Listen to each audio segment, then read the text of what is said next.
जय हिंद। आम बोलचाल की भाषा में हम सभी international relations, international politics and world politics in सभी को एक ही अर्थों में प्रयोग करते हैं, लेकिन इन सभी के अर्थों में बहुत ज़्यादा डिफरेंस है। तो आइए देखते हैं कि इनके बीच में क्या क्या अंतर है और इनका पार्टिकुलर मतलब क्या होगा, पार्टिकुलर मीनिंग क्या होगा। तो अगर हम सबसे पहले बात करें इंटरनेशनल रिलेशंस की, अंतर्राष्ट्रीय संबंधों की, तो इनका जो संबंध है वो दो या दो से अधिक राष्ट्रों के मध्य जितने भी प्रकार के पक्ष होते हैं, चाहे वो आर्थिक पक्ष हो, सांस्कृतिक पक्ष हो, राजनीतिक हो या सामाजिक हो, उन सभी को ये क्या करता है, अपने में शामिल करता है। वहीं अगर हम बात करें अंतर्राष्ट्रीय राजनीति की, तो यह केवल राज्यों के राजनीतिक पक्ष से संबंधित होता है। तो जहां अंतर्राष्ट्रीय राजनीति की अगर हम बात करें तो ये अंतर्राष्ट्रीय संबंधों में ही निहित मान सकते हैं और ये केवल उनके राजनीतिक पक्षों से संबंधित होता है। अब बात आती है कि इंटरनेशनल पॉलिटिक्स और वर्ल्ड पॉलिटिक्स में क्या अंतर है, क्योंकि इन दोनों को ही एक ही अर्थों में कई बार प्रयोग किया जाता है। तो अगर हम बात करें इंटरनेशनल पॉलिटिक्स की, तो ये रिलेशन बताता है एक स्टेट का किसी दूसरे स्टेट के साथ। फॉर एग्जांपल, इंडिया का चाइना के साथ जो भी पॉलिटिकल रिलेशंस होंगे उनको हम इंटरनेशनल पॉलिटिक्स के अंतर्गत रखेंगे। लेकिन जब भी स्टेट्स और नॉन स्टेट एक्टर्स के बीच में कोई इंटरेक्शन होता है, उनके बीच जो रिलेशंस होती है और उसकी जब हम स्टडी करते हैं, तो वो वर्ल्ड पॉलिटिक्स का पार्ट माना जाता है।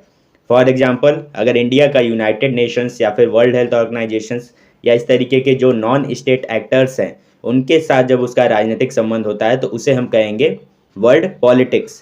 तो इतनी बातें आपको इनसे संबंधित पता होनी चाहिए। ये आपका यूजीसी नेट का अभी का लेटेस्ट जो आपका सिलेबस है और उसमें आपका यूनिट 5 आपका इंटरनेशनल रिलेशंस, अंतर्राष्ट्रीय संबंध से संबंधित है। तो हम लोग इस वीडियो में जितनी भी पॉइंट्स आपको दिए हुए हैं इस सिलेबस में, उन सभी को हम लोग इसमें कवर करने वाले हैं। तो लास्ट तक आप लोग बने रहिएगा।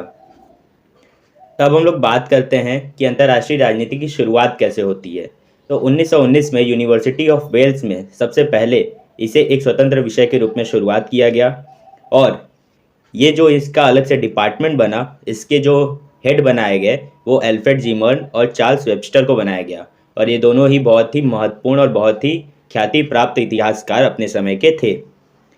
केनेथ थॉमसन ने अंतर्राष्ट्रीय राजनीति को, जो उसकी विकास की यात्रा रही है, उसको मुख्य 4 चरणों में उन्होंने विभाजित किया है, डिवाइड किया है। तो कौन कौन से हैं? पहला है द डिप्लोमेटिक हिस्ट्री स्टेज, कूटनीतिक इतिहास का प्रभाव, जिसमें जो राजदूत होते हैं उनके द्वारा जो भी राजनीति की जाती थी उनका बेसिकली अध्ययन होता था।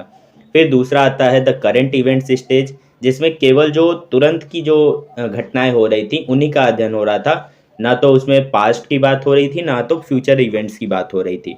फिर थर्ड जो स्टेज वो बताते हैं वो आता है the law and organisation stages का, अंतर्राष्ट्रीय कानून और संगठनों के चरण की बात करते हैं, जब यूनाइटेड नेशंस या फिर लीग ऑफ नेशंस ऐसी तमाम संस्थाओं का उदय होता है।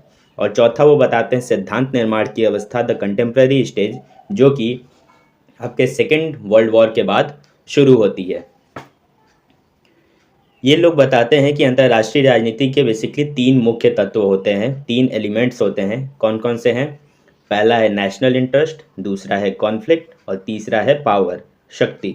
तो राष्ट्रहित, विवाद और शक्ति, ये 3 मुख्य तत्व हैं अंतर्राष्ट्रीय राजनीति के। तो कहा जाता है कि अंतर्राष्ट्रीय राजनीति का लक्ष्य क्या है? राष्ट्रहित की पूर्ति। उसकी प्रकृति क्या है? विवाद। और उसका साधन क्या है? वो है शक्ति। शक्ति के माध्यम से ही समस्त विवादों को सुलझाया जाता है। तो इतनी बातें आपको ध्यान रखना चाहिए। अब हम बात करते हैं अंतर्राष्ट्रीय राजनीति के कुछ प्रमुख सिद्धांतों या विचारधाराओं की, जो कि आपके सिलेबस में दी हुई हैं।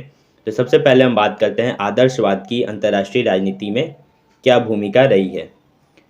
तो इसका जो शुरुआत है वो 18वीं सदी से माना जाता है अंतर्राष्ट्रीय राजनीति में, और इसका जो मुख्य बिंदु है, अच्छा यहाँ पे एक बात आप लोग ध्यान रखिएगा कि अगर हम यहाँ पर बात करें आदर्शवाद की, तो आदर्शवादी विचारधारा बहुत ही प्राचीन काल से है, लेकिन यहाँ पर जो हम इसे प्रयोग कर रहे हैं वो अंतर्राष्ट्रीय राजनीति के संदर्भों में है, आईआर के संबंध में है। तो ये आप लोग ध्यान रखिएगा। तो मुख्य बिंदु क्या है आदर्शवाद का? वो ये है कि ये ऐसी विश्व व्यवस्था का समर्थन करता है जिसमें युद्ध, अनैतिकता और हिंसा के लिए कोई भी स्थान न हो। आदर्शवाद का मानना है कि शिक्षा और अंतर्राष्ट्रीय संगठनों की सहायता से उनके माध्यम से संसार को शांतिमय भी रखा जा सकता है। इसकी आलोचना की जाती है कि यह एक अव्यावहारिक दर्शन है या सिद्धांत है। अगर हम बात करें इसके प्रमुख विचारकों की और प्रमुख पुस्तकों की, तो सबसे पहले नाम आता है वुड्रो विल्सन का, जो कि अमेरिका के राष्ट्रपति भी रह चुके हैं। तो इनकी बहुत ही फेमस बुक है 14 पॉइंट्स 1918 में, और जिसके आधार पर ही लीग ऑफ नेशंस में भी 14 पॉइंट्स रखे जाते हैं। फिर सेकंड जो विचारक है वो है बर्ट्रैंड रसल, इनकी पुस्तक है पॉलिटिकल आइडियल्स 1917 में। फिर तीसरे आते हैं आपके नॉर्मन एंजेल, इनकी बहुत ही फेमस बुक है द ग्रेट इल्यूजन 1909 में, और दूसरी बुक है the problems of war and peace 1915 में। आदर्शवाद के बाद हम बात करते हैं यथार्थवाद की। तो यथार्थवाद का जो उद्भव है वो 1930 से 1940 के मध्य होता है, और यह बेसिकली आदर्शवाद के अपोजिशन में ही आकर इसका उद्भव होता है। ये बेसिकली कहता है कि जिस रूप में भी यह विश्व है, जैसा भी है, इसका अध्ययन भी उसी स्वरूप में किया जाना चाहिए। कोई भी हमें कल्पनाशील या कपोल कल्पना करके विचारधाराओं का निर्माण या सिद्धांतों का निर्माण नहीं करना चाहिए। यथार्थवाद का मानना है कि यह विश्व खतरनाक एवं असुरक्षित स्थान है, जहाँ हिंसा खेदजनक है लेकिन अनिवार्य भी है। ये कहता है कि यथार्थवादी राज्यों को बहुत ज़्यादा प्राथमिकता देते हैं, मतलब कि स्टेट्स क्या हैं, प्राइमरी एक्टर हैं आईआर की फील्ड में। और यथार्थवादियों के अनुसार जो अंतर्राष्ट्रीय व्यवस्था है यह पूरी तरीके से अराजकतापूर्ण है। यहाँ पर किसी भी प्रकार की वर्ल्ड गवर्नमेंट या विश्व सरकार जैसी व्यवस्था नहीं है। अगर हम बात करें यथार्थवाद के प्रकार की, तो सबसे पहले बात आती है क्लासिकल रियलिज्म की, शास्त्रीय यथार्थवाद। यह बात करता है कि मानव प्रकृति की बारे में धारणाओं के माध्यम से, जो ह्यूमन नेचर है उसके माध्यम से ये इंटरनेशनल रिलेशंस को डिफाइन करने की कोशिश करता है। और ये कहता है कि सिद्धांततः जो ह्यूमन बिहेवियर है वो निराशावादी है, पेसिमिस्टिक है, नेगेटिव है। तो क्लासिकल रियलिज्म ह्यूमन बिहेवियर को निराशावादी बताता है। अगर हम इसके प्रमुख विचारकों की बात करें तो थुसिडाइडस है, जिसकी बहुत ही फेमस बुक है the history of Peloponnesian war. फिर दूसरा आता है आपका मैकियावेली, जिसकी बहुत ही फेमस बुक है द प्रिंस।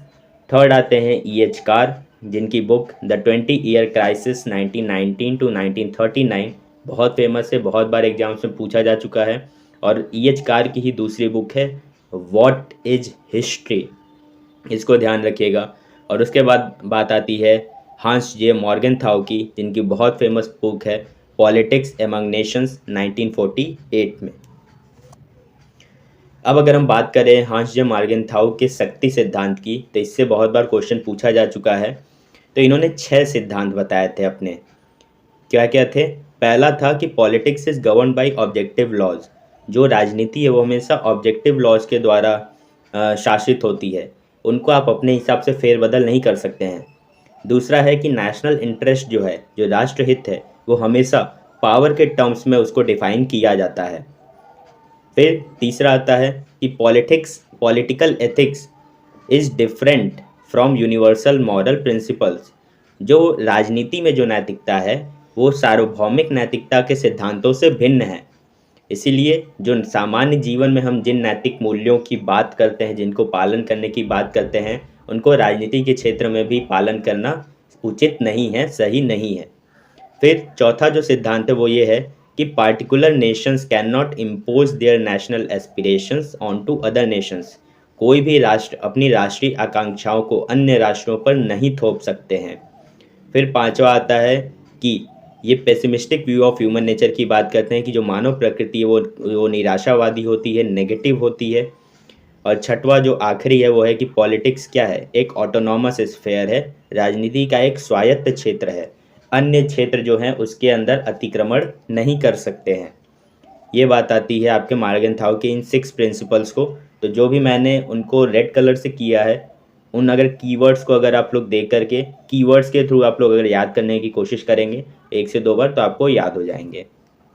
अब अगर हम यथार्थवाद के दूसरे प्रकारों की बात करें तो दूसरा प्रकार है स्ट्रैटेजिक रियलिज्म का, रणनीतिक यथार्थवाद का। तो यह इस बात से संबंधित है कि क्रूर बल का उपयोग किए बिना, ब्रूटल फोर्स का यूज किए बिना अपने दुश्मन को वह करने के लिए जो कि हम चाहते हैं करने के लिए शक्ति को कैसे नियोजित किया जाए। इसको ऐसे समझिए कि बिना लाठी चलाए आप सांप भी मार दो, उसी तरीके की बात स्ट्रैटेजिक रियलिज्म करता है कि हमको अपने आर्मी को, अपने फोर्स को बिना यूज किए भी हम अपना काम करवा सकें, तो ये स्ट्रैटेजिक रियलिज्म हुआ। और इसके प्रवर्तक हैं थॉमस सेलिंग, जिनकी बहुत फेमस बुक है, कई बार एग्जाम में आ चुका है, द स्ट्रैटेजी ऑफ कॉन्फ्लिक्ट 1960। ठीक है, तो Thomas selling, the strategy of conflict. फिर थर्ड है नियो रियलिज्म, नव यथार्थवाद। यहाँ पर जो ध्यान है वो मानव प्रकृति पर नहीं रहता है, बल्कि स्ट्रक्चर ऑफ इंटरनेशनल सिस्टम पर, अंतर्राष्ट्रीय प्रणाली की संरचना पर होता है। इसके प्रमुख विचारक है केनेथ वॉल्ट्ज, जिनकी दो प्रमुख पुस्तकें हैं, थियरी ऑफ इंटरनेशनल पॉलिटिक्स 1979 और दूसरी है man the state and war 1959। फिर दूसरे जो विचारक हैं नियो रियलिज्म के, वो हैं जॉन मार्साइमर, उनकी बुक है the tragedy of great power politics 2001। फिर जो चौथा प्रकार है वो है नियो क्लासिकल रियलिज्म का। ये बेसिकली क्लासिकल और रियलिज्म, नियो क्लासिकल और रियलिज्म, इन सभी को क्या कर रहा है, जोड़ रहा है। और इसको आप देख सकते हैं कि डोमेस्टिक फैक्टर्स की भी ये बात करता है और इसके अलावा इंटरनेशनल एनार्किकल सिस्टम की भी बात करता है। इसके प्रमुख विचारक हैं फरीद जकारिया, जो कि फ्रॉम वेल टू पावर 1999 में उनकी बुक है, कई बार एग्जाम में आ चुकी है, तो ये आप लोग ध्यान रखिएगा। फरीद जकारिया कौन से थिंकर हैं, नियो क्लासिकल रियलिस्ट हैं, इनकी बुक है फ्रॉम वेल्थ टू पावर 1999। अब हम बात करते हैं नारीवाद की अंतर्राष्ट्रीय राजनीति में क्या भूमिका रही है। तो इसका जो शुरुआत है वो 1980 के बाद माना जाता है। यहाँ ध्यान रखिएगा कि नारीवाद बहुत पहले शुरुआत हो चुकी थी, लेकिन ये हम अंतर्राष्ट्रीय राजनीति के संदर्भों में बात कर रहे हैं। तो विश्व राजनीति महिलाओं और पुरुषों को समान रूप से प्रभावित नहीं करती है, ऐसा नारीवादियों का मानना था। वो इसके लिए उदाहरण भी देते हैं कि युद्ध में पुरुषों की तुलना में महिलाओं को अधिक प्रभावित होना पड़ता है और इंटरनेशनल रिलेशंस में कभी भी इस बात का हिसाब नहीं दिया गया है। और इसीलिए वे निष्कर्ष निकाल करके कहते हैं कि अंतर्राष्ट्रीय राजनीति के क्षेत्र और अध्ययन में पुरुषों का वर्चस्व है। अगर हम बात करें अंतर्राष्ट्रीय राजनीति में नारीवाद के प्रमुख विचारक और उनकी पुस्तकों की, तो सबसे पहला नाम आता है N.J. टिकनर का। इनकी बुक है जेंडर इन इंटरनेशनल रिलेशंस 1992 में। फिर दूसरे विचारक है सिंथिया एन लॉय, उनकी बुक है बनानाज बीचेस एंड बेसिस 1990 में। फिर थर्ड है जीन बेथ के एल्स्टेन की वुमेन एंड वॉर 1987 में। और फोर्थ है क्रिस्टिन सिल्वेस्टर की feminist international relations and unfinished journey 2001 में। अब अगर हम बात करें पोस्ट मॉडर्निज्म इन आईआर की, उत्तर आधुनिकतावाद अंतर्राष्ट्रीय राजनीति के संदर्भ में, तो इसका उद्भव 20वीं सदी के मध्य से मान सकते हैं। यह इस बात पर ध्यान केंद्रित करता है कि कैसे नॉलेज और पावर इंटीग्रली कनेक्टेड है सिद्धांत और व्यवहार को प्रैक्टिस करने में। ये फोकस करते हैं how knowledge and power are integrally connected in theory and practice of international relations. तो अगर हम इसके प्रमुख पुस्तकों की बात करें, प्रमुख विचारकों की बात करें, तो सबसे पहला नाम आता है माइकल फूको का, जिनकी 3 प्रमुख पुस्तकें हैं। पहला है मैडनेस एंड सिविलाइजेशन, दूसरी है डिसिप्लिन एंड पनिश और तीसरी है द बर्थ ऑफ बायोपॉलिटिक्स 1979। फिर दूसरे विचारक हैं जैक्स डेरिडा, जिन्हें डीकंस्ट्रक्टिविज्म का भी जनक माना जाता है। ऑन ग्रामेटोलॉजी इनकी बुक है। फिर थर्ड है R.B.J. Walker, interrogating state sovereignty इनकी बुक का नाम है। फोर्थ है जूडिथ बटलर, इनकी बुक है जेंडर ट्रबल और दूसरी बुक है अनडूइंग जेंडर। तो देखिए यहाँ पे जेंडर ट्रबल और अनडूइंग जेंडर आ रहा है, बट इसको आप फेमिनिज्म मत समझ लीजिएगा, ये क्या है, पोस्ट मॉडर्निस्ट थिंकर हैं जूडिथ बटलर। अब अगर हम बात करें आलोचनात्मक अंतर्राष्ट्रीय सिद्धांत की, क्रिटिकल इंटरनेशनल थियरी की, तो इसका जो जन्म है या उद्भव है वो 1923 में जर्मनी के फ्रैंकफर्ट स्कूल से माना जाता है। ये बात करता है कि एक अधिक समान और न्यायपूर्ण दुनिया के निर्माण के लिए प्रतिबद्ध एक मुक्त परियोजना का निर्माण कैसे हो। यह उन कारणों की व्याख्या करना चाहता है कि क्यों हम दुनिया के लिए एक समान और न्यायपूर्ण दुनिया का जो लक्ष्य है उसको प्राप्त करना इतना कठिन है, क्यों अभी तक हम दुनिया को एक जस्टिफाइएबल, एक न्यायोचित दुनिया नहीं बना सके। इसकी बात, इसका विश्लेषण आलोचनात्मक अंतर्राष्ट्रीय सिद्धांत के माध्यम से करने की कोशिश की जाती है। अगर हम इसके प्रमुख विचारकों की बात करें तो रॉबर्ट कॉक्स का नाम आता है, जिनकी बहुत फेमस बुक है production power and world order 1987 में। फिर दूसरे हैं एंड्रू लिंकलेटर, इनकी बुक है ट्रांसफॉर्मेशन ऑफ पॉलिटिकल कम्युनिटी 1990। अब अगर हम बात करें स्ट्रक्चरल मार्क्सिज्म की आईआर के फील्ड में, तो इसका जो शुरुआत होता है वो 19वीं सदी से होता है। मार्क्सवादी सिद्धांत कहता है कि अंतर्राष्ट्रीय प्रणाली पूंजीवादी संचय की खोज में एक इंटीग्रेटेड कैपिटलिस्ट सिस्टम बनता जा रहा है। मतलब कि जो आपका इंटरनेशनल सिस्टम है वो कैपिटलिज्म के लिए ज़्यादा काम करता है, उसको फ़ायदा पहुंचाने के लिए ज़्यादा वो उसकी संरचना प्रभावी है। अगर हम प्रमुख विचारकों की बात करें अंतर्राष्ट्रीय राजनीति में संरचनात्मक मार्क्सवाद के लिए, तो सबसे पहले विचारक आते हैं राल्फ मिलीबैंड। इनकी पुस्तक है the state in capitalist society 1969 में। फिर दूसरे विचारक हैं पोलैंटेजस, उनकी बुक है स्टेट पावर सोशलिज्म। इन दो विचारकों को आप लोग ध्यान रखिएगा। अब हम बात करते हैं व्यवस्था सिद्धांत की। तो व्यवस्था सिद्धांत का जो शुरुआत होता है उसका अंतर्राष्ट्रीय राजनीति में सबसे पहले 1957 में मार्टिन कैपलॉन ने किया था। ये बात करती है कि सभी राष्ट्र राज्य निरंतर संपर्क की प्रक्रिया में शामिल है। जितने भी स्टेट नेशंस हैं, जितने भी राष्ट्र हैं, जितने भी राज्य हैं, वो क्या है, एक दूसरे के साथ निरंतर क्या है, कांटेक्ट में हैं। और उनके लिए जो एनवायरनमेंट का काम करता है वो क्या है, वो पूरा जो आपका इंटरनेशनल एनवायरनमेंट है, इंटरनेशनल सिस्टम है, उसको उन्होंने एनवायरनमेंट की बात की है। तो सिस्टम थियरी में क्या होते हैं, यूनिट होते हैं और उनके बीच का एनवायरनमेंट होता है जिनमें वे एक दूसरे के साथ इंटरेक्शन करते हैं। तो यूनिट हो गया आपके स्टेट्स और जो एनवायरनमेंट हो गया वो हो गया आपका इंटरनेशनल सिस्टम या फिर इंटरनेशनल एनवायरनमेंट। अब अगर हम इसके प्रमुख विचारकों और पुस्तकों की बात करें तो मार्टिन कैपलॉन की बुक है system and processes in international politics 1957 में, ये ज़रूर से ध्यान रखिएगा। फिर दूसरा नाम आता है कार्ल डच का। इनकी पहली बुक है नेशनलिज्म एंड सोशल कम्युनिकेशन 1953 में, और दूसरी है the analysis of international relations 1968 में। अब अगर हम बात करें, मार्टिन कैपलॉन ने अंतर्राष्ट्रीय व्यवस्था के 6 मॉडल्स बताए थे। कौन कौन से हैं, बैलेंस ऑफ पावर सिस्टम, शक्ति संतुलन व्यवस्था। फिर दूसरा है लूज बाइपोलर सिस्टम, शिथिल द्विध्रुवी व्यवस्था। थर्ड है टाइट बाइपोलर सिस्टम, दृढ़ ध्रुवी व्यवस्था। चौथा है यूनिवर्सल सिस्टम, सार्वभौमिक व्यवस्था। पांचवा है हायरार्किकल सिस्टम, पदसोपानी व्यवस्था। और छठवा है यूनिट वीटो सिस्टम, इकाई वीटो व्यवस्था। अब अगर हम बात करें डिसीजन मेकिंग थियरी की आईआर के फील्ड में, तो इसकी शुरुआत 20वीं सदी से होती है और यह बेसिकली इस प्रश्न पर ध्यान केंद्रित करता है कि एक राष्ट्र अंतर्राष्ट्रीय राजनीति में कैसे कार्य करता है और क्यों कार्य करता है। तो इसके जो प्रमुख विचारक हैं उनमें सबसे पहला नाम आता है रिचर्ड स्नाइडर का। उनकी बुक है decision making as an approach to the study of international politics 1954 में। फिर दूसरे जो विचारक है वो है हैरोल्ड लॉसवेल। उनकी बुक है पावर एंड पर्सनालिटी 1948 में। और जो तीसरे प्रमुख विचारक हैं डिसीजन मेकिंग थियरी में, उनकी बुक है the concept of crisis in decision making 1962। फिर आता है आपका गेम थियरी आईआर में। तो गेम थियरी की जो शुरुआत है वो भी 20वीं सदी से होती है और यह बेसिकली सामरिक परस्पर निर्भरता की स्थितियों में जो निर्णय निर्माता होते हैं, जो डिसीजन मेकर्स होते हैं, उनके बिहेवियर की स्टडी करता है। इसके जो प्रमुख विचारक हैं उनमें सबसे पहला और सबसे प्रमुख नाम है वो है ऑस्कर मॉर्गनस्टर्न का, जिनकी सब बहुत फेमस बुक है game theory theoretical aspects. Oskar Morgenstern और जॉन वन न्यूमैन दोनों ने मिलकर के इस बुक को लिखा था गेम थियरी थियोरेटिकल एस्पेक्ट्स, और माना जाता है कि इसी से इसकी शुरुआत भी होती है। फिर दूसरा आता है कार्ल डब्ल्यू ड्यूश का।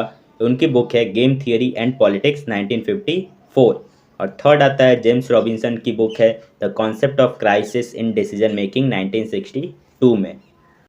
अब हम बात करते हैं ह्यूमन राइट्स की, मानवाधिकारों की। तो मानवाधिकार वे अधिकार है जो सभी लोगों के पास हैं, चाहे उनका जेंडर, नेशनैलिटी, रेजिडेंस, कलर कुछ भी हो। ह्यूमन राइट्स को जो उनका विकास का चरण रहा है उसमें इसके 3 जनरेशन्स की बात की गई है। फर्स्ट जनरेशन 18वीं से 19वीं सदी तक माना जाता है, जिसमें सिविक और पॉलिटिकल राइट्स की बात की गई थी, नागरिक और राजनीतिक अधिकारों की बात की गई थी। ये बेसिकली नेगेटिव राइट्स होते हैं जो कि लाइफ, लिबर्टी और प्रॉपर्टी के अधिकार की बात करते हैं कि लोगों को ये ज़रूर से मिलने चाहिए। फिर जो दूसरी जनरेशन आती है ह्यूमन राइट्स की, वो 20वीं सदी में होती है, जिसमें मानवों के लिए, लोगों के लिए इकोनॉमिक, सोशल और कल्चरल राइट्स की बात होती है, आर्थिक, सामाजिक, सांस्कृतिक अधिकारों की। इन अधिकारों को हम सकारात्मक अधिकार भी कहते हैं, जिनके अंतर्गत आपका right to work, social security और हेल्थ केयर जैसे बेनिफिट्स आते हैं। फिर जो थर्ड जनरेशन है ह्यूमन राइट्स का, वो 1945 के बाद आता है, आपके द्वितीय विश्व युद्ध के बाद आता है। इसमें ह्यूमन राइट्स की बात होती है, जो कि सॉलिडेरिटी राइट्स है, और इसके अंतर्गत लोगों को right to self determination, peace, शांति, एनवायरमेंटल प्रोटेक्शन जैसी बातें शामिल होने लगती हैं। अगर हम ह्यूमन राइट्स के कुछ महत्वपूर्ण घटनाक्रमों की बात करें तो 1948 में universal declaration of human rights UDHR सार्वभौमिक अधिकारों का घोषणा पत्र जारी होता है 1948 में, और 10 दिसंबर को ही ह्यूमन राइट्स डे भी सेलिब्रेट किया जाता है। फिर 1949 में Geneva convention on treatment of prisoners of war sign होता है, और आपको याद होगा इसी के तहत जो आपके अभिनंदन थे उनको भी पाकिस्तान को छोड़ना पड़ा था इसी कन्वेंशन के तहत। फिर तीसरा आता है आपका 1966 में साइन होता है international covenant on civic and political rights, जो कि 1976 से इम्प्लीमेंट होता है। फिर 1966 में ही international covenant on eco, social and cultural rights भी आपका साइन होता है और फोर्स में आता है 1976 से। इन दो को आप लोग जरूर से ध्यान रखिएगा, कई बार आपसे यूजीसी नेट एग्ज़ाम हो या बाकी एग्ज़ाम्स में पूछा गया है। फिर 1975 में डिक्लेरेशन ऑन टॉर्चर आता है। 1981 में convention on elimination of discrimination against women, ये साइन होता है 1981 में। फिर 1990 में बच्चों से संबंधित convention on rights of the child sign होती है। फिर 1993 में Vienna convention on human rights, जिसे Vienna convention on law of treaties के भी नाम से हम जानते हैं, साइन होता है, शुरुआत होती है। अब हम बात करते हैं कोल्ड वॉर की, शीत युद्ध की।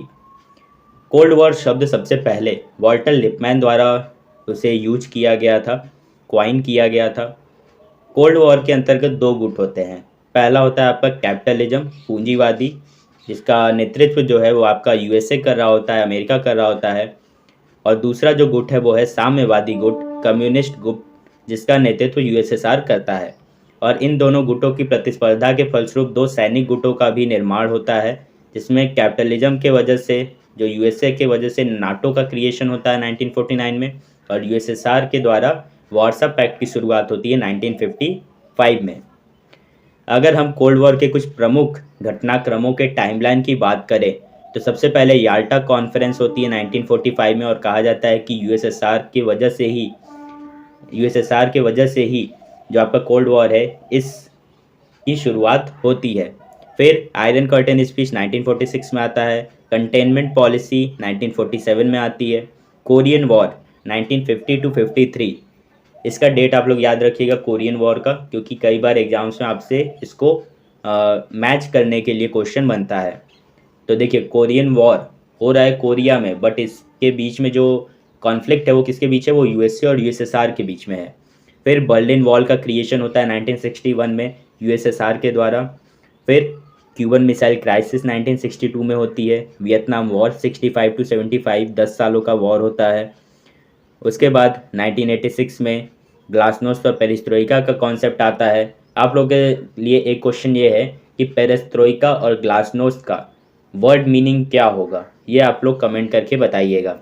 तो ग्लासनोस्ट और पेरिस्ट्रोइका के बाद ही जो आपका रशिया है उसका विखंडन होता है, और 1989 में जब यूएसएसआर का पतन हो जाता है तो कोल्ड वॉर भी समाप्त हो जाता है। और इसी समय की इंसिडेंट होती है कि जो बर्लिन वॉल 1961 में बनाई गई थी वो भी गिरा दी जाती है, और उसे एक प्रतीक के तौर पर माना जाता है कि शीत युद्ध की समाप्ति हो गई। अब हम बात करते हैं परमाणु बमों के प्रसार से संबंधित जितनी भी प्रमुख घटनाएं हुई हैं उनकी टाइमलाइन को लेकर के। तो 1942 में मैनहट्टन प्रोजेक्ट की शुरुआत होती है, जिसके तहत ही अमेरिका के द्वारा परमाणु बमों का क्रिएशन होता है। तो ये ध्यान रखिएगा कि परमाणु बमों का शुरुआत, उनका क्रिएशन किस प्रोजेक्ट के तहत हुआ था, मैनहट्टन प्रोजेक्ट के तहत शुरू हुआ था 1942 में। और उसी के बाद 1945 में हिरोशिमा और नागासाकी पर परमाणु बमों की वर्षा की जाती है। फिर 1946 में बिकिनी एटॉल न्यूक्लियर टेस्ट होते हैं, और फिर 1947 में डूम्सडे क्लॉक को क्रिएट किया जाता है। डूम्सडे एक तरीके से विनाश को लेकर के एक कल्पना होती है कि ऐसी तबाही मचेगी जिससे कि मानव जो सभ्यता है उसका विनाश हो जाएगा। फिर 1953 में कोल्ड वॉर का जो आर्म्स रेस है उसकी शुरुआत हो जाती है, क्योंकि यूएसएसआर की भी एंट्री इस न्यूक्लियर वॉर में हो जाती है। फिर 1958 में गोल्डन रूल आता है कि जो भी न्यूक्लियर टेस्ट हों वो एटमॉस्फेयर में नहीं होंगे, उस पर पूरी तरीके से प्रतिबंध लगाया जाता है। फिर 1961 में 1961 में 50,000 औरतों द्वारा स्ट्राइक की जाती है शांति के लिए, ये जितने भी घातक हथियार हैं इनको समाप्त किया जाए। फिर इसी क्रम में 1963 में आपका पीटीबीटी आता है, partial nuclear test ban treaty 1963 में। फिर उसके 5 साल बाद 1968 में आपका एनपीटी आता है, न्यूक्लियर नॉन प्रोलिफरेशन ट्रिटी। फिर 1979 में लगभग 2 लाख लोगों द्वारा न्यूक्लियर एनर्जी को लेकर के प्रोटेस्ट होता है। फिर 1982 में लगभग 10 लाख लोगों द्वारा सेंट्रल पार्क में डिसआर्मामेंट के लिए रैली होती है। 96 में उसके बाद सीटीबीटी का कॉन्सेप्ट आता है, comprehensive nuclear test ban treaty. फिर 2010 में आपका nuclear arms reduction treaty Russia के द्वारा और आपका यूएसए के बीच में साइन होता है, जिसका जो शुरुआत है वो बराक ओबामा ने किया था। फिर 2015 में रीलॉन्च होता है जो आपके गोल्डन रूल्स थे। फिर 2017 में फिर से वुमेंस मार्च होता है कि जो परमाणु बम है उनको बैन किया जाए, और जुलाई 2017 में यूनाइटेड नेशन अप्रूव करता है कि treaty on the prohibition of nuclear weapons. अब हम बात करते हैं उन कुछ प्रमुख संधियों की जिन्होंने आर्म्स कंट्रोल पर बहुत ज़्यादा हद तक प्रतिबंध लगा कर रखा, उन पर नियंत्रण रखा। उनमें सबसे पहला आता है आपका अंटार्कटिक ट्रीटी 1959 में। ये बेसिकली अंटार्कटिका महाद्वीप में किसी भी प्रकार के हथियारों के परीक्षण की या उनके तैनाती को वो निषेध करती है। फिर 1963 में पीटीबीटी आता है, पार्शियल टेस्ट बैन ट्रीटी, जिसको कि लिमिटेड टेस्ट बैन ट्रीटी के नाम से भी जाना जाता है। ये प्रतिबंधित करता है किसी भी प्रकार के न्यूक्लियर टेस्ट को, चाहे वो वातावरण में हो, चाहे जल के भीतर हो या फिर आउटर स्पेस में हो, ऐसे सभी परीक्षणों को वो प्रतिबंध करता है। फिर 1967 में आउटर स्पेस ट्रीटी आती है, जो कि आउटर स्पेस में किसी भी प्रकार के न्यूक्लियर वेपन्स के डिप्लॉयमेंट को बैन करता है। इसके बाद 1968 में nuclear non proliferation treaty NPT आती है, जो कि प्रोहिबिट करती है horizontal proliferation to non nuclear states को। अब आता है 1972 का साल्ट 1, जो कि यूएसए और यूएसएसआर जो कि दो प्रमुख गुट थे उनके बीच में। फिर 79 में सॉल्ट 2 आता है, उन्हीं दोनों के बीच में strategic arms limitation treaty 2 and 1। फिर 1987 में आईएनएफ ट्रीटी होती है यूएसए और यूएसएसआर के बीच में, इंटरमीडिएट न्यूक्लियर फॉरेस्ट 1987। फिर 1991 में start 1 strategic arms reduction treaty. फिर 93 में start 2 strategic arms reduction treaty 2। तो जितनी भी ये आपको 87, 91, 93 इन सभी को ध्यान रखिएगा। फिर 96 में आता है आपका CTBT, comprehensive test ban treaty. ये पीटीबीटी का एक एक्सटेंडेड फॉर्म था, और ये किसी भी प्रकार के न्यूक्लियर टेस्ट पर पूरी तरीके से प्रतिबंध लगाने की बात करता है। इसको यूएसए और चाइना ने इस पर साइन किए थे, लेकिन इन्होंने इसको रैटिफाई नहीं किया था, प्रभावी नहीं किया था।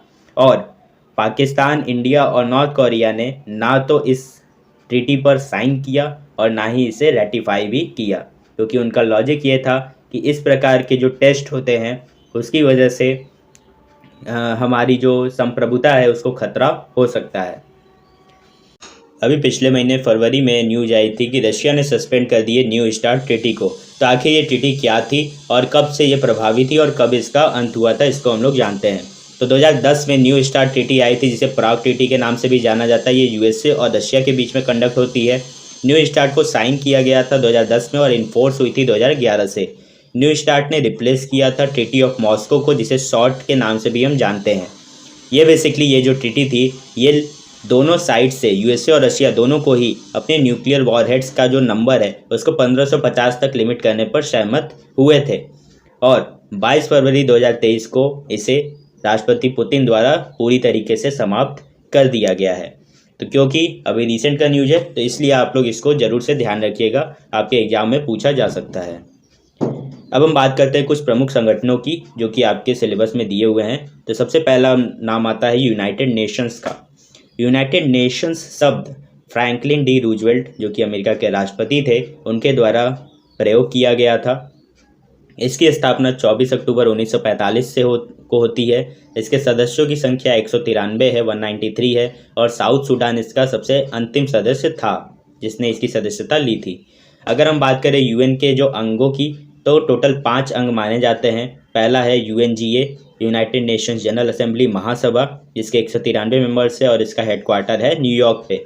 फिर बात आती है दूसरे अंग की, तो वो है यूएनएससी सुरक्षा परिषद। इसके 5 स्थायी और 10 अस्थायी सदस्य होते हैं। इसका हेडक्वार्टर न्यूयॉर्क में है। फिर तीसरा आता है आपका ECOSOC economic and social council, 54 members है और हेडक्वार्टर है न्यूयॉर्क में। चौथी आपकी ट्रस्टीशिप काउंसिल जो कि 1 नवंबर 1994 को पलाऊ की आज़ादी के बाद से इसने कार्य करना बंद कर दिया है। इसका हेडक्वार्टर कहाँ पर है ये आप लोग बताइएगा कमेंट करके।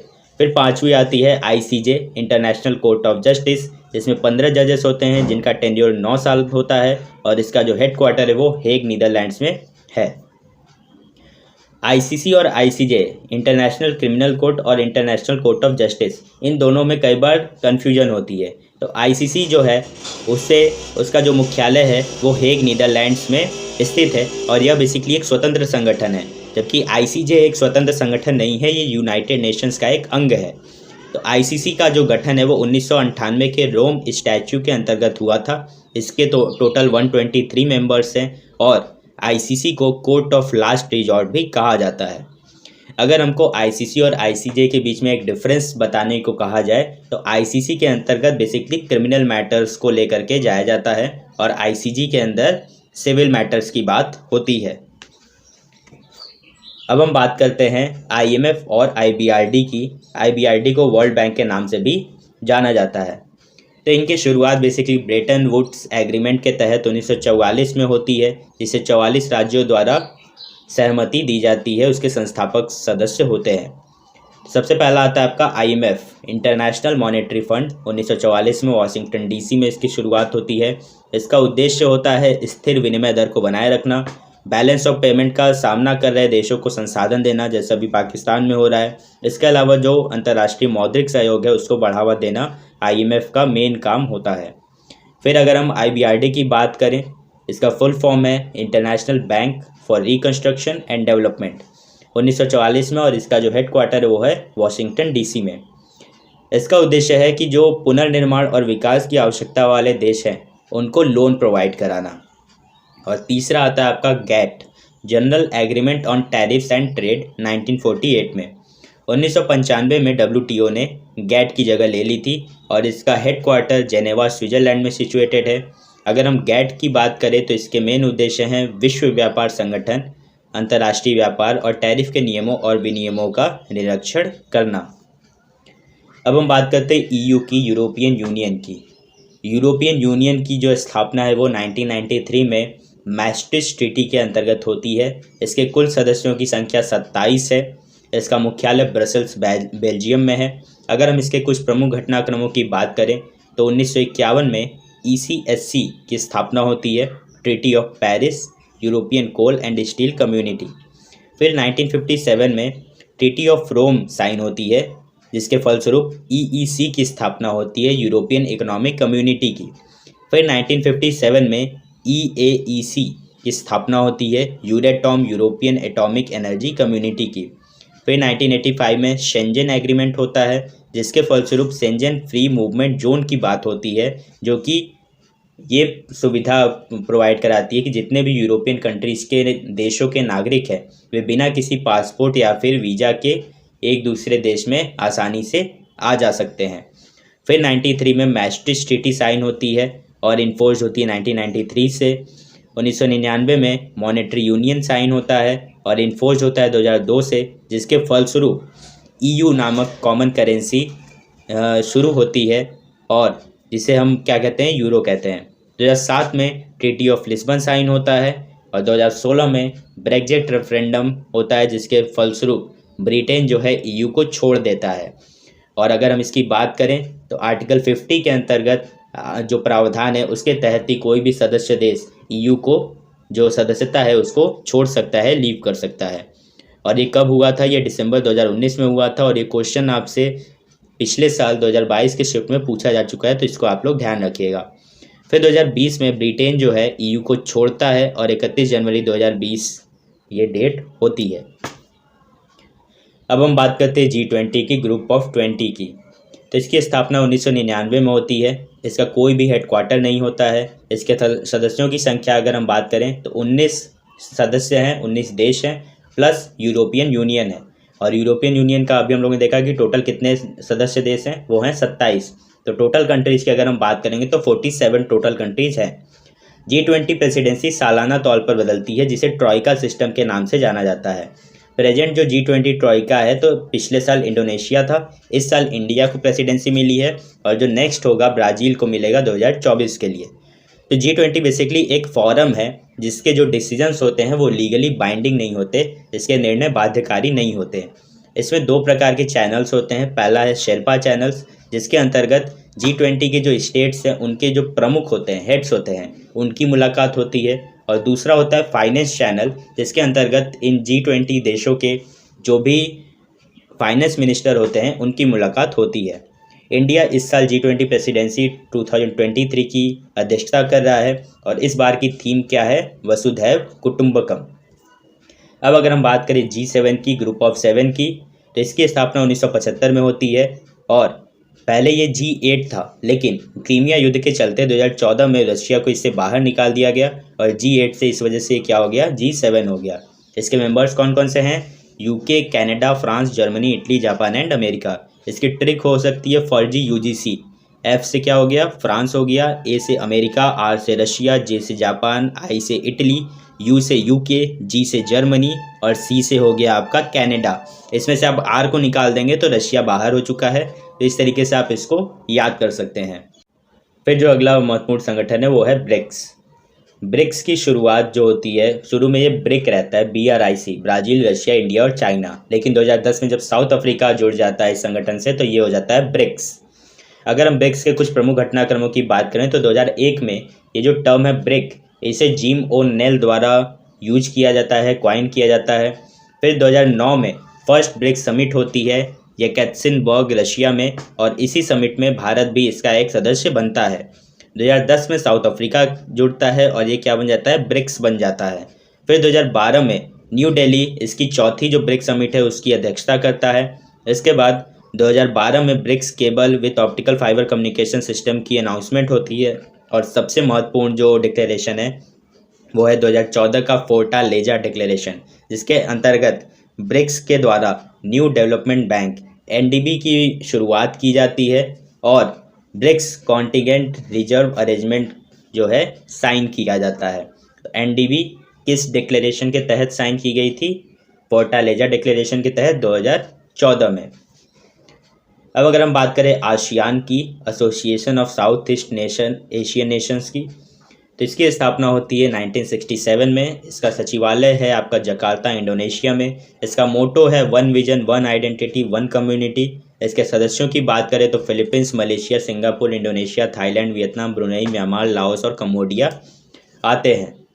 ये कुछ सदस्य देश हैं। आप लोग देख सकते हैं कि भारत के उत्तर दक्षिण या फिर उत्तर दक्षिण साइड में ये स्थित है। और अगर हम इसकी बात करें तो आसियान के अलावा भी और भी छोटे छोटे ग्रुप्स बने हुए हैं। एक है आपका ASEAN+3, चाइना, साउथ कोरिया और जापान। दूसरा है ASEAN+6, China, south Korea, Japan. इसके अलावा ऑस्ट्रेलिया, इंडिया और न्यूजीलैंड। तो ASEAN+3 में इंडिया नहीं है, लेकिन ASEAN+6 में इंडिया है, ये ध्यान रखिएगा। फिर ईस्ट एशिया समिट होती है ES, जिसमें 10 आसियान मेंबर्स होते हैं, plus China, south Korea, Japan, Australia, India, New Zealand, USA और रशिया भी इसमें शामिल होते हैं। इंडिया का जो रिलेशनशिप है आसियान के साथ, वो हमारे फॉरेन पॉलिसी के लिए बहुत ही महत्वपूर्ण है। और ये किस प्रकार से इसका जो इमरजेंस हुआ है, अगर हम उसको देखें तो 90s में लुक ईस्ट पॉलिसी की शुरुआत होती है, जिसके बाद 1992 में भारत जो है आसियान का एक सेक्टोरल पार्टनर के तौर पर उभरता है। 1996 में इसे डायलॉग पार्टनर की दर्जा प्रदान की जाती है आसियान द्वारा, और 2002 में भारत एक समिट लेवल पार्टनर के तौर पर आसियान से जुड़ता है। अब अगर हम बात करें एससीओ की, शंघाई कोऑपरेशन ऑर्गेनाइजेशन की, तो इसकी स्थापना 2001 में होती है। एससीओ चार्टर जारी किया जाता है जिस पर हस्ताक्षर 2002 में होते हैं और ये इफेक्टिव होता है 2003 से। इसका हेडक्वार्टर बीजिंग चाइना में है और सदस्यों की बात करें तो 8 हैं, जिसमें Russia, China, Kyrgyzstan, Kazakhstan, Tajikistan, Uzbekistan, India और पाकिस्तान हैं। ईरान इसके 9वें मेंबर के तौर पर 2023 में जुड़ेगा, जो कि समरकंद डिक्लेरेशन में निर्णित हो चुका है। भारत और पाकिस्तान इसके सदस्य बनते हैं 2017 के अस्थाना समिट में, जो कि कजाकिस्तान में होता है। एससीओ द्वारा, शंघाई कोऑपरेशन ऑर्गेनाइजेशन द्वारा RATS की स्थापना की जाती है ताशकंद समिट के दौरान, जिसमें रीजनल एंटी टेररिस्ट स्ट्रक्चर होते हैं और आतंकवाद, उग्रवाद और अलगाववाद के विरुद्ध ये समर्पित होता है। और RATS का हेडक्वार्टर आपका ताशकंद में है। अब अगर हम बात करें क्वाड की, क्वाड्रिलैटरल डायलॉग, जो कि पिछले कुछ समय से बहुत ज़्यादा चर्चित रहा है, तो यह बेसिकली एक इनफॉर्मल स्ट्रैटेजिक फोरम है जिसके सदस्यों की बात करें तो ये 4 लोकतांत्रिक देशों का एक संगठन बना करके इसका निर्माण होता है, जिसमें इंडिया, ऑस्ट्रेलिया, जापान और US आते हैं। अगर हम इसके टाइमलाइन की बात करें तो 2004 में पहली बार इन 4 देशों ने इसे बनाया था, जो कि सुनामी कोर ग्रुप के तौर पर अस्तित्व में आया था।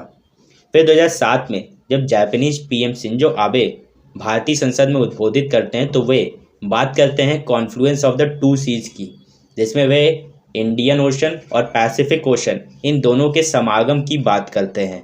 और उन्होंने उसी अपने स्पीच में अवधारणा दी थी free and open Indo Pacific की।